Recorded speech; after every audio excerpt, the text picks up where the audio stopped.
हमारे पास एक arithmetic series है -24, -17 और -10, और ये चल रही है 10 टर्म्स तक, और हमें जो है वो इसका सम फाइंड आउट करना है। तो जो अर्थमेटिक सीरीज़ होती है उसमें अगर हम दो टर्म्स का डिफरेंस लेंगे तो वो हमेशा सेम आएगा।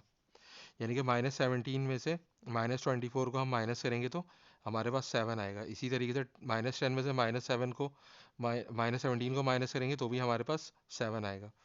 तो कॉमन डिफरेंस हमेशा सेम आना चाहिए। तो फर्स्ट टर्म को हम ए कहते हैं, जो कि है -24, और डिफरेंस, कॉमन डिफरेंस जो होगा वो हो जाएगा second term minus first term. तो ये हो जाएगा -17 माइनस -24, तो माइनस माइनस प्लस होता है। तो 24 में से 17 को हम माइनस करेंगे तो हमें 7 मिलेगा। और हमें जो है वो 10 टर्म्स का सम फाइंड आउट करना है, यानी कि S10 हमें फाइंड आउट करना है।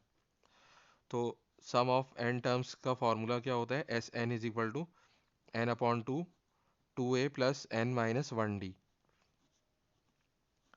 तो यहाँ पे हम n की जगह पे 10 पुट कर देंगे, यहाँ पे भी n की जगह पे 10 आ जाएगा, 10/2, और फिर 2a की जगह पे आ जाएगा -24, और प्लस n की जगह पे 10 -1, और d की जगह पे 7 आ जाएगा। तो ये 2 1 2 और 2 5 10 हो जाएगा। तो S10 इज इक्वल टू 5, और 2 और -24 मल्टीप्लाई होगा तो ये हो जाएगा -48, और फिर यहाँ पे हमारे पास 9 हो जाएगा, 9 और 7 मल्टीप्लाई होगा तो ये हो जाएगा 63। तो S10 हमारे पास आ जाएगा 5। अब -48 और +63 करेंगे तो हमारे पास आएगा 15। तो सम ऑफ 10 टर्म्स क्या हो जाएगा? 5 मल्टीप्लाई बाय 15, यानी कि 75।